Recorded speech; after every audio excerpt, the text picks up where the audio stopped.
Guys, we are still at the scene of what was a major rescue this morning, a high water rescue from an elderly facility or assisted living facility down on North 17th Street. This is just off of Fowler Avenue, sort of in the university area. And in just the last 10 minutes, they took their final busload of residents from that assisted living facility, and they have evacuated them to safety at the Yuengling Center. Now, I'm told that, and we should have some video. They've got airboats out here too, but I'm told that the residents, there was a call around 7 o'clock this morning that there were people at the facility in waist-deep water, some of them in wheelchairs, and they needed rescue. So the sheriff's office came out and they brought their amphibious vehicles, they brought their airboats, their high water vehicles, and they started that rescue. And you know, what is it now? Since they've been working hard since about 7:30 this morning, and they're about to wrap it up as we speak, getting those final residents. We're still seeing people wade through these waters. There was about 100 residents from the assisted living facility. They brought them to high ground, they fed them, then they got them to safety at the Yuengling Center, where everything will be assessed and they'll figure out where they're going to go next. There's probably another 20 to 30 residents here. You can see they've rescued residents and dogs. We just saw a family get off of one of those huge amphibious high water rescue vehicles with the dog there in a cage. And so families now that were wading through this water, just trying to get out of this neighborhood because that water is very deep. So this was such a serious situation, and of course our first responders, our Sheriff's Department really came through. The Hillsborough County Fire Rescue all came together to make sure all these residents and those people from that assisted living facility got to safety and got the medical attention that they need. And I mean, you can just see I think there's more people coming on this airboat here. So this has been something that's going to be happening all day. This water isn't going down anytime soon. It's just overflow. There is a retention pond and a small lake pond nearby, but there's no river or anything. This is just from excessive rainfall and just no place for all this water to go. So good news is they've been able to get as many people out, and the folks from that assisted living facility are in a safe place now. Yeah, and Jenny, we were able to see some of that video. The Hillsborough County Sheriff's Office had posted that on social media earlier today of some of that rescue, and it really was oh boy, it was like troubling to see some of these older folks being carried out in the floodwaters.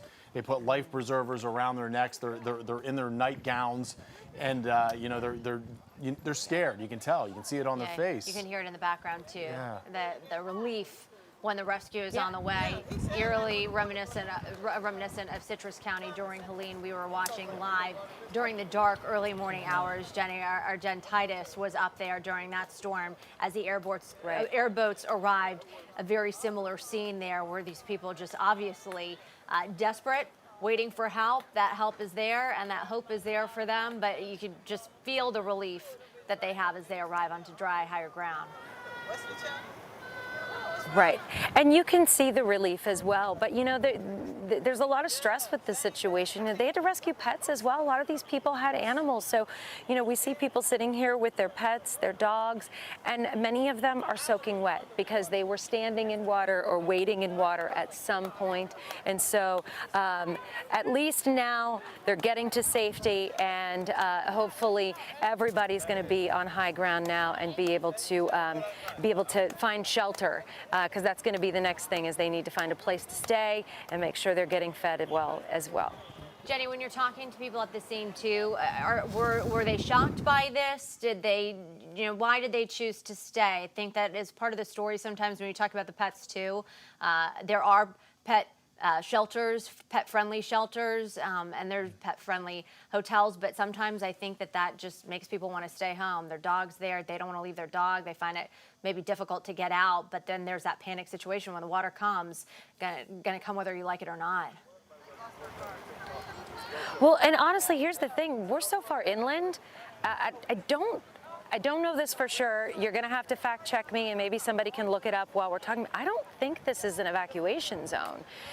This is pretty far inland, guys. The river's not by here. There's no bay. I mean, this is really inland, and these are areas that have never flooded before and would not even think about flooding because they're just, they're homes that maybe are low-lying areas where there's retention ponds, and once those ponds fill up, there's nowhere else for the water to go, so it starts spreading out into the homes, into the streets, as we've seen, and like just steps from Fowler Avenue, maybe a block away, and you saw it's so deep right at Fowler Avenue and 22nd, and I've never seen it like that before, and and if somebody could check on that, whether this was an evacuation zone or not, I'm not really sure. But, it's just one of those things where I don't think these residents expected this at all. I think they felt safe until suddenly they weren't. Yeah. And that's when HCSO came in and our fire department, and they did the rescues they needed to do.